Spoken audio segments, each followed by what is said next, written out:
আপনারা দেখতে পাচ্ছেন এখানে কত সুন্দর একটি ডল আপনার ধুলনিতে চড়া খাচ্ছে। এই ধুলনিটি বানানো হয়েছে আমার ছোট বোনে বানিয়েছে আর কি। ঠিক রাতের গভীর রাত, এখন হচ্ছে রাত 2টা প্লাস।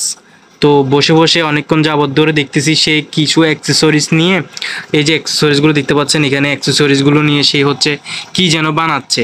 তো আমি ভাবলাম সে কি বানায়, তো দেখলাম অনেকক্ষণ যাবত ধরে দেখতেছি সে হচ্ছে একটা ধুলনি বানাচ্ছে আর কি, যেটা হচ্ছে পুতুলকে চড়া খাওয়ানোর জন্য। আসলে জানি না কি জন্য বানাইছে, অবশেষে দেখলাম আউটফুটটা অনেক সুন্দর হয়েছে। আপনাদের কেমন লাগতেছে অবশ্যই কমেন্টে বলবেন আর কি। সো হ্যালো এভরিওয়ান, আসসালামু আলাইকুম। কী অবস্থা আপনাদের সবার? আশা করি আপনারা সবাই ভালো আছেন। আমিও আল্লাহর রহমতে অনেক ভালো আছি। তো আসলে এই বিষয়টা আপনাদের সাথে শেয়ার করতাম না, যেহেতু আমার নিজের চোখে অনেক ভালো লাগতেছে। তো দেখে আমার খুবই সুন্দর লাগতেছে। যখন ও ফার্স্ট টাইম বানাচ্ছে আসলে তখন জিনিসটা দেখে তেমন একটা ভালো লাগে নাই। তো ও যখন পরে বানাচ্ছে জিনিসটা, যখন এরকমভাবে রেডি হয়েছে আর কি পরে লাস্ট টাইমে, এই জিনিসটা দেখে আমার খুবই পছন্দ হয়েছে এবং কি দেখতে খুবই গর্জিয়াস লাগতেছে আসলে। তো একটু দেখি, একটু চড়া খাওয়াইতে পারবা? পড়ে যাবে? একটু দেখাও তো দেখি একটু। হ্যাঁ, এই যে চড়া গাছ, আর একটু দাও তো দেখি। পড়ে গেলে সমস্যা নাই, আমার ভিউজটা কিন্তু সবসময় দেখি, ফার্স্ট টাইম দেখে ফেলছে। দেখছেন ডলটা কিন্তু একটু হেলে গেছে। তো এটা কিন্তু যখন ঝুলতেছে তখন কিন্তু অনেক সুন্দর লাগতেছে জিনিসটা আসলে। তো এগুলো কিন্তু আসলে বাঁশ দিয়ে বানানো হয়েছে, আবার কাঠ দিয়ে, কাঠ না বাঁশ দিয়ে, তারপর হচ্ছে প্লাস্টিকের দিয়ে, প্লাস্টিকের ফুল দেখতে পাচ্ছেন।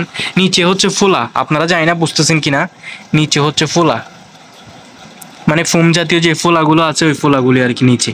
ও হচ্ছে কালার করছে, রং করছে, এখানে আরো অনেক কিছুই আছে।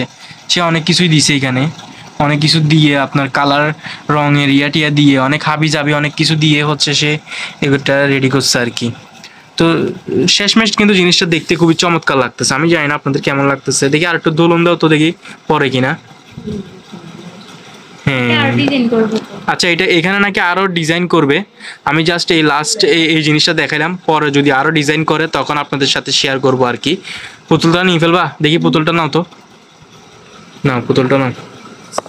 এই যে পুতুল নেওয়ার পরে হচ্ছে আপনার আপনার যে জিনিসটা দেখতে পাচ্ছেন, ওই যে বসার যে জিনিসটা, আপনার কি বলে এটাকে জানি না এক্স্যাক্টলি, ধুলন খাওয়ার জন্য, দোলনা খাওয়ার জন্য বা ধুলন খাওয়ার জন্য যে বসার যে জিনিসটা দেখতে পাচ্ছেন, ওই জিনিসটা খুবই চমৎকার লাগতেছে। একেবারে রিয়েল লাইফে যেভাবে মানুষ বসে ঠিক ওই রকম লাগতেছে না। এগুলো হচ্ছে সবগুলো বাঁশ দিয়ে বানানো হয়েছে আর কি, ছোট ছোট পাতলা পাতলা বাঁশের আবরণ দিয়ে বানানো হয়েছে। দেখতে খুবই চমৎকার লাগতেছে, খুবই মাশাআল্লাহ লাগতেছে দেখতে। আপনাদের কেমন লাগতেছে অবশ্যই কমেন্টে বলবেন। তো ভিডিওটা এই পর্যন্ত আর কি, একেবারে র্যান্ডম একটি ভিডিও, আসলে ভিডিওর কোনো প্ল্যান ছিল না, একেবারে হঠাৎ করে ভাবলাম আপনাদের সাথে শেয়ার করি। তো পরবর্তী কোনো যদি আরও কিছু অ্যাড করে তখন আপনাদেরকে দেখাবো, বা আপনারা কমেন্টে বললে অবশ্যই আমি পরবর্তী এটা নিয়ে আরেকটা ভিডিও করবো আর কি, যদি আপনারা চান। তো আজকের মতো ভিডিও এই পর্যন্ত, দেখা হচ্ছে পরবর্তী কোনো ভিডিওতে। ততক্ষণ আপনারা সবাই ভালো থাকবেন, সুস্থ থাকবেন, আর নাহিদ চৌধুরীর পাশেই থাকবেন। এন্ড আল্লাহ হাফেজ।